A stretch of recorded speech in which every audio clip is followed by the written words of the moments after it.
Arizona Wildlife Views, brought to you by the sale of hunting and fishing licenses and the Heritage Fund, lottery dollars working for wildlife.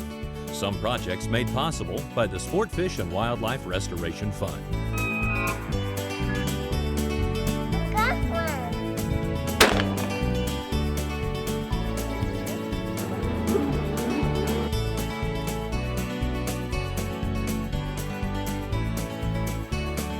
Welcome to Arizona Wildlife Views. I'm Jim Paxon. Come along with us tonight to our exciting outdoor expo. Then we'll introduce you to a woman who served her country overseas and here at home. But first, let's look at mountain lions in Arizona and separate fact from fiction.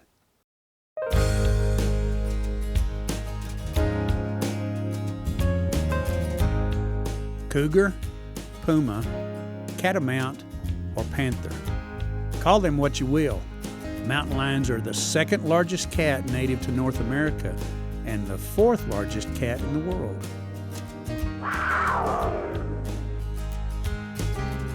The mountain lion occurs only in the Western Hemisphere and has one of the most extensive ranges of any land mammal. Here in Arizona, mountain lions can be found in every habitat type. The abundance of mountain lions in Arizona corresponds with the distribution and abundance of its major prey species, deer. Mountain lions are not an endangered, threatened, or even a sensitive species in Arizona, or for that matter, even in North America, with the exception of a small population in Florida. In fact, for a large predator, they're relatively abundant in Arizona. Mountain lions are secretive, shy, and elusive animals that prefer to remain hidden. They blend in extremely well with their surroundings. The very attributes that make them apex predators also make studying these big cats very difficult. While we may not see them very often, if you spend any time in the wildlands, they've seen you. Brian Jansen is studying mountain lion populations in southwestern Arizona. His study area encompasses almost 10,000 square miles. It goes roughly from the Colorado River border at I-10, east to Phoenix, south to Gila Bend, and then approximately south towards the Mexico border, and then returns to Yuma and follows the Colorado rivers. Kofa National Wildlife Refuge is about 800 square miles, and it is positioned between I-10 and Interstate 8, roughly around Quartzsite, Arizona. So that's our primary site where our most intense mountain lion study is occurring. Adult male mountain lions down here in the low Sonoran Desert have home ranges that approach 1,000 square miles. And adult females have home ranges that are on the order of 100, 200 square miles. That's in contrast to what we find in an area that has a higher density of prey, like the North Kaibab Plateau.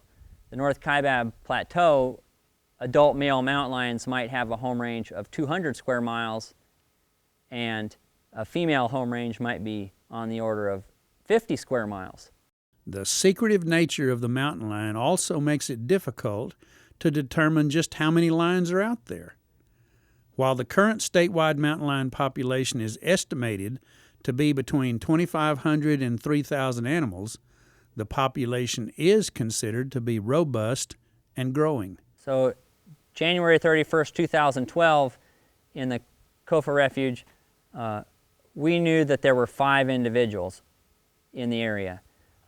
I suspected there might be 1 or 2 more, but for the Kofa Refuge, for this time period, 5 to 7 individuals is a pretty honest, fair answer from doing a lot of field work.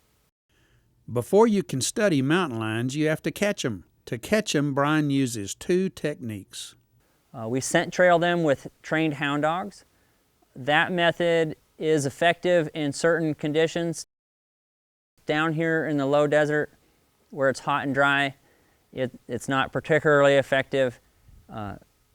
However, we use them to recapture lions when necessary. Our primary method that is very effective in these low desert conditions is the foot snare. I will look for places in these mountain ranges down here that lions use. They have very subtle trails, but with a lot of searching, you can find the trails and set foot snares on the trails, and then it becomes a long duration of checking the traps frequently, every day, pretty much for weeks on end.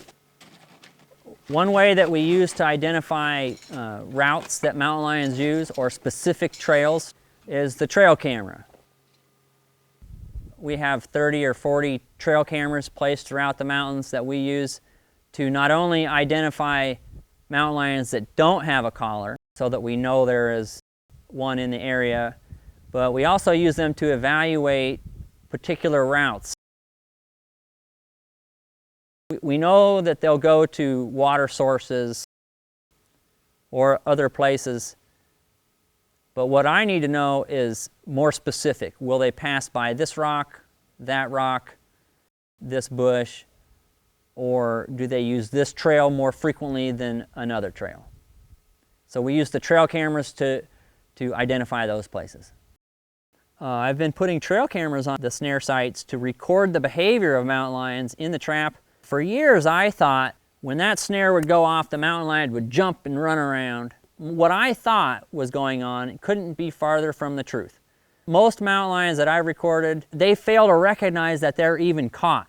The trap springs and tightens on their leg, and they go about their business like nothing's happened. They have no idea what happened. I've got them laying down, sleeping in the snare, but they are not struggling. When you approach a mountain lion, they'll struggle to get away because they naturally want to get away from humans. And so in that case, I try to dart them quickly because I don't like to see them struggling. Once the lion has been sedated, a radio collar is attached, and the animal is given the once-over. Finally, the snare is removed, and the animal is monitored while it rouses out of its drug-induced nap. Mountain lions typically hunt at night or during dawn and dusk, although they can be active during the day. These powerful animals are specialized top predators that hunt by stealth and ambush. So what do mountain lions eat out here in the wild? Well, they eat large prey. Here, they are eating desert bighorn sheep and desert mule deer. However, they're also naturally eating coyotes. We've got female lions that just eat coyotes, like candy, as fast as they can. They also kill bobcats, badgers. I assume they are eating jackrabbits and cottontails too. Those are very difficult to detect in terms of kill sites. One of the myths surrounding mountain lions is that they prefer steep, rugged terrain and high vantage points. Well, one of the really cool things that we're learning in this study is that's really not true. It's an artifact of where lions had been studied in years past. Well, we've got lions down here that use the steepest, most rugged terrain that's in the state of Arizona, the Kofa Mountains. So we've got lions that use those areas. We've also got lions that use open environment, creosote flats. Mountain lions are killing mule deer in these creosote flats with hardly any vegetation. It's not steep and rugged by anyone's imagination. We've got the gamut right here in our regional study area. Another myth is that predators take only the young, the weak, the sick, or the old. It's just not so. Most predators are opportunistic hunters, meaning they'll take whatever crosses their path first. A mountain lion is fully capable of taking a grown and healthy adult mule deer buck or a bighorn sheep ram. And yes, mountain lions, being opportunistic predators, can and do take small dogs, cats, and even livestock, especially in the urban wildland fringe areas. As long as we're busting myths, more fiction that needs to be shattered is that predators in general, and mountain lions specifically, are out there lurking, ready to kill every day. It just simply isn't so. In previous studies, mountain lions generally kill a large prey animal like a deer-sized animal on the order of 1 per 7 days, 1 per 10 days. Down here in the low Sonoran Desert, we've got lions killing a deer from, kills a deer and then it starts to hunt and kills another deer in 3 days. We've had them go something like 21 to 28 days between known large kill sites. Loss of habitat from human development represents the single largest threat to the conservation of mountain lions in Arizona. Lions are secretive animals. Sightings of these elusive animals are typically rare. However, as we move further and further into optimal lion habitat, encounters with mountain lions have become much more common. Life is tough out there for most wildlife. Mountain lions and humans, we can coexist. It's up to us to do our part by being aware of their presence and needs and by working to keep wildlife wild.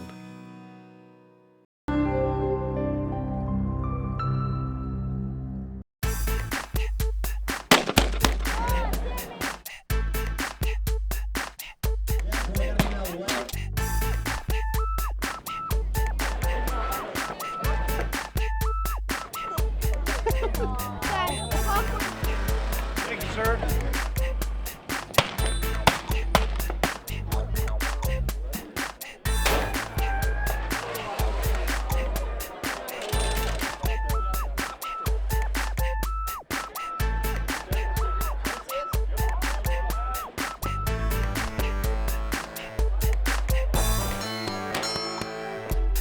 Green Acres is the place to be. Just having some fun at the Expo. And here at the Expo, fun is the name of the game. Almost every conceivable outdoor activity is included, so you're sure to find something to tickle your fancy. Let's take a look at some of my favorites, starting with the ponies. Here we are at the Cowboy Mounted Shooting Arena, and you're right, they are actually shooting at balloons, but they only shoot blanks, and they only go about 10 feet. It's the hot embers of the blanks that pop the balloons. This is a really unique thing that you can see right here at the Expo. The game is relatively simple. The horse and rider who run through the course in the fastest time possible, hitting the most targets, wins. Well, at least it's easy to say. I'm not sure the cowboys, cowgirls, or the horses would agree. Richard Elverson, another one of our beginning riders, doing a good job out there. As long as we're in a 6-gun frame of mind, the Cowboy Action Shooting Area has a lot of action to offer visitors. False-fronted mini-towns and riverboats provide themed locations for 6-gun toting and Winchester blasting hombres and cowgirls. Across the street, you'll find one of my favorite areas, the OHVs and the ATVs. You can see everything from dirt bikes to quads to recreational off-highway vehicles to lawn tractors. They even have Jeeps that are crawling over rocks out here. If you'd like to take your outdoor travel to the extreme, we have the perfect OHV for you.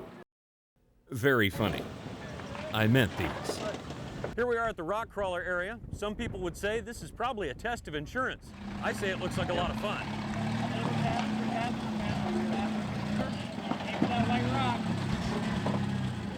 Here we are at the dog retrieving area, and I'm actually getting in the act on this one. Fergus.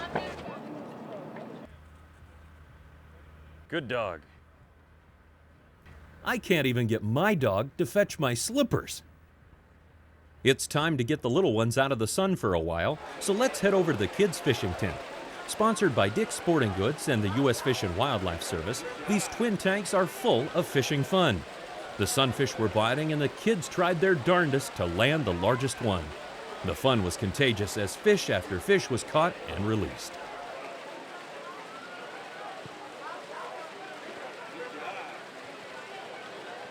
To remember their fun fishing excursion, anglers could have their picture taken with their catch. Now there is a treasure guaranteed to adorn a refrigerator door. All this fun and walking? Tummies are starting to growl, and it's time to head to the food court to get some treats. Here we are with the hard-working staff of the Arizona Game and Fish Department. Are you guys waiting for food, or are you really working? Waiting for food. Waiting for food, of course. Food. This is probably my favorite part of the expo. Thank you, sir. Here's an idea.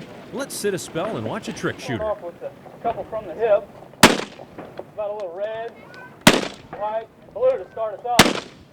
This amazing display of marksmanship was sponsored by Cabela's, this year's gold sponsor. Joining me from Cabela's is Pat Zeman. Hi, Pat. How are you today? Hey, very good, thank you. We are thrilled to have you as part of the Outdoor Expo. You're our gold sponsor. We are glad to have you as that sponsor. And tell us a little bit about what Cabela's is doing at the Outdoor Expo.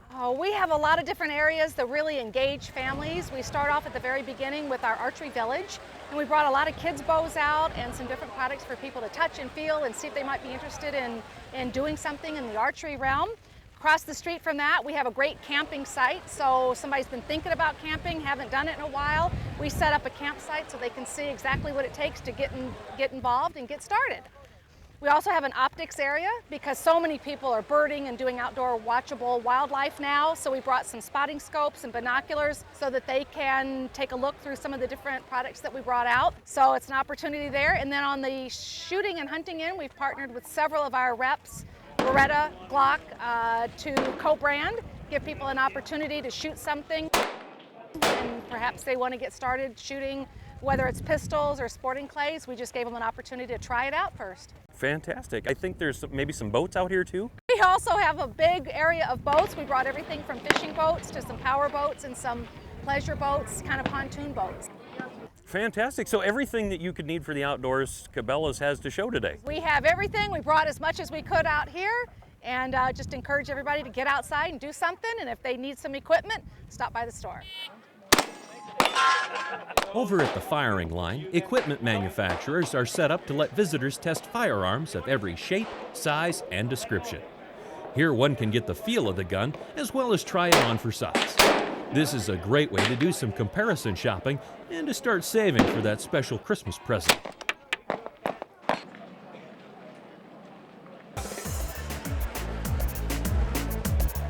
Are you new to Arizona, or have you been inactive in the outdoor arena? Not to worry. There are plenty of people from many outdoor organizations here to help you get involved.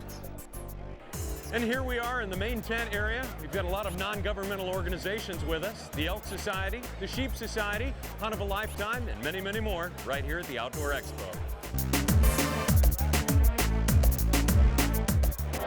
For pure shopping fun and getting to play with all the latest toys and gadgets, there's even a vendor's tent. Over 100 vendors were on hand at this year's Expo, offering an entire smorgasbord of outdoor delights. Well, we sure had a fun day. That's it from the Outdoor Expo. We'll see you next year. This wildlife education program is one of many put on each year by the Adobe Mountain Wildlife Center to better acquaint the public with some of the wildlife that surrounds them. So she'll sit on a rock, like you said, and she'll open her mouth and stick her beak into the water, and then she'll just kind of wiggle it back and forth so that she makes a little bit of disturbance in the water, and other fishes think maybe there's a fish over there that they might want to eat. And they'll come over, and as soon as they come over, she snatches it up. Just like that. She says, yes, what makes this program unique is the volunteer who's doing the presenting. Melissa Steinman is used to helping others. She served in the Coast Guard and was deployed to Guantanamo Bay, Kuwait, and Iraq. Now she is part of the Mission Continues Fellowship Program, which challenges post-9/11 veterans to continue to serve their country by also serving their community. The Mission Continues started in 2008 by a man named Eric Greitens, and he had come back after being wounded in Fallujah, and he's a Navy SEAL. He came back and he realized that a lot of veterans that he talked to were having a hard time because whatever their job was or whatever they were doing when they came back to the States was not as effective, or they didn't feel as effective as they had when they were overseas. And so your self-worth tends to go down, and that leads to things like depression. And what he found was that when veterans returned and they had a hard time, and maybe they lost their relationships or they got a divorce and then ended up committing suicide, that the public saw it as tragic but didn't really know what to do about it and didn't have an answer for it. The Mission Continues became part of that answer. The program helps veterans learn how to translate their military skills and experience into civilian skill sets and allows them to find their passion for life once again. I applied for their competitive grant fellowship and was awarded that fellowship on November 22nd. And so in order to apply for that, I needed to find a place that, as my fellowship coordinator put it, feeds my soul and would also help me contribute directly to my community, as well as help me further my goals, my professional goals in the future. And so I came to Sandy Kate here and asked her if I could use my training as a middle and high school science teacher to expand the education program and develop new curriculum for the Wildlife Center. And she said, yes, you can. And I've been here ever since. Having Melissa here has just been extremely incredible. There are so many different facets that she brings to our program that it allows me to do some things that I've always yearned to do, but I haven't been able to because I haven't had the person with the diverse abilities and knowledge to do what she has done and what she brings into our program. She has a personality that lends and blends with everyone and every part of the project. While Melissa was deployed in Iraq, she and her crew manned small port security vessels that protected oil rigs and other military boats in the area. The stress from that duty weighed heavily on her, but not in the way you might imagine. The biggest thing for me, and I think what causes some of the hardest guilt for me, is that we didn't have, like, small arms fire they weren't coming for us. So I wasn't shot at every day, but in order to come for a big ship, they would bring explosives. And so our job was to get in between the bad boat and the good boat. And so it was a conscious decision that was being made. And what I didn't realize was that my unit had never had a female coxswain, a female boat driver, that was a tactical boat driver who could drive boats with guns on it, essentially, with that many guns on it. And so when we got over there, I quickly realized that my boat crew was being challenged more frequently than the other guys who were driving boats. And that's when it started to weigh heavily on me that just by being on my boat, my crewmen were in more danger than if they had been assigned to a different boat crew. And I think it's interesting because it really tapped in, I believe it really tapped into my maternal instinct. And so I was probably the last person that they wanted to challenge because it's an instinct, like our birds. And so they were not going to touch what we were protecting, and they weren't going to touch my men. And I was fortunate enough to bring them all home with me, where a lot of other people didn't have that opportunity. And so I'm grateful for that, but it's still, I came back knowing that something wasn't quite the same in me. Kind of a teenage fish. Because that maternal instinct, I really am protective of kids, and now having the opportunity to give those aha or wow moments to kids, it feeds my soul. The things that she's been able to do for us is phenomenal. And like I said, she's moved us farther along than we could ever imagine to having been able to do.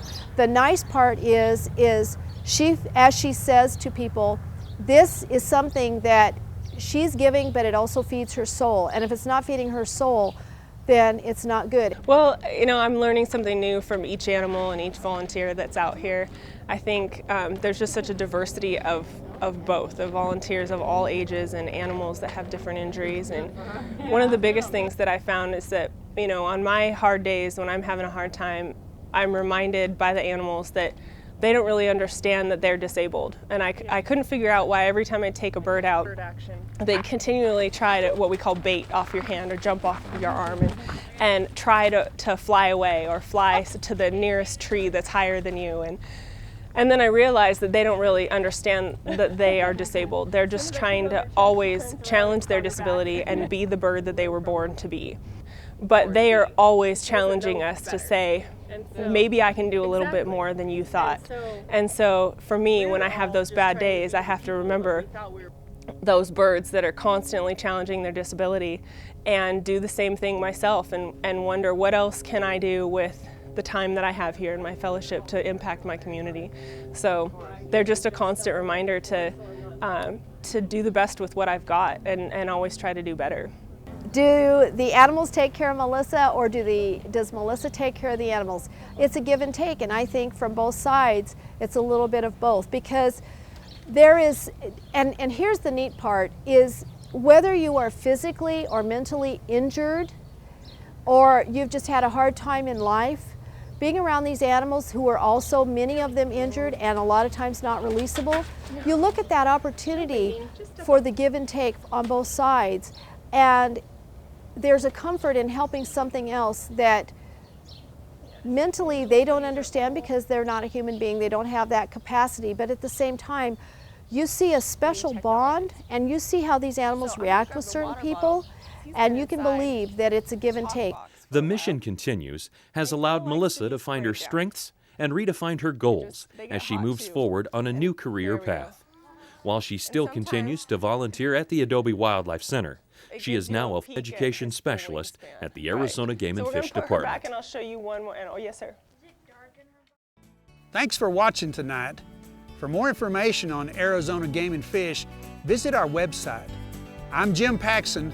For producers Gary Schafer and Carol Lynde, we'll see you next week.